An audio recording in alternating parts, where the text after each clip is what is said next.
માંડવીમાં મહાવીર સ્વામી ભગવાનનો જન્મ કલ્યાણક દિન ભક્તિભાવપૂર્વક ઉજવાયો। પ્રભુજીની રથયાત્રામાં માંડવીના 5 ગજના ભાઈઓ અને બહેનો બોડી સંખ્યામાં ઉમટી પડ્યા। નાની પક્ષ જૈન સંઘ તરફથી 5 ગજનું સ્વામી વાત્સલ્ય યોજાયું।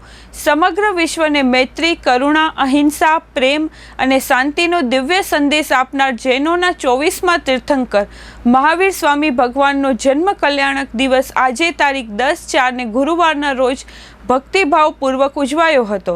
આજે ગુરુવારે સવારે 8:30 કલાકે માંડવીની આંબા બજાર સોની બજારવાળી ધર્મશાળા પાસેથી રાષ્ટ્રસંત સંજય મુનિ મા સાહેબ તથા અછલગજ જૈન સંઘના પરમ પૂજ્ય દિવ્ય કિરણાશ્રીજી અને હર્ષ કિરણાશ્રીજી મા સાહેબની પાવન નિશ્રામાં ચતુર્વિધ સંઘ સાથે પ્રભુજીની ભવ્યાતિ ભવ્ય રથયાત્રા નીકળી હતી।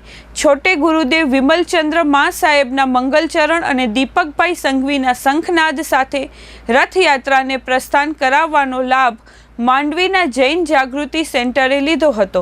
રથયાત્રામાં પ્રભુજીના સારથી બનવાનો લાભ માતૃશ્રી સૂરજબેન હેમચંદભાઈ બોરીચા પરિવારે, રથમાં પ્રભુજીને લઈને બેસવાનો લાભ સોલંકી રમેશભાઈ રૂપનાથભાઈએ, પ્રભુજીને પહોંચવાનો લાભ જીનાઈ ભૌતિકભાઈ સાએ અને રથયાત્રામાં ધર્મધજા લઈને ચાલવાનો લાભ વિધાન જીનેશભાઈ બોરીચાએ લીધું હોવાનું 3 ગજ જૈન સંઘના પ્રમુખ મયુરભાઈ શાહ અને તપગજ જૈન સંઘના પૂર્વ ટ્રસ્ટી અને મીડિયા કન્વીનર દિનેશભાઈ મણીલાલ શાહે જણાવ્યું હતું।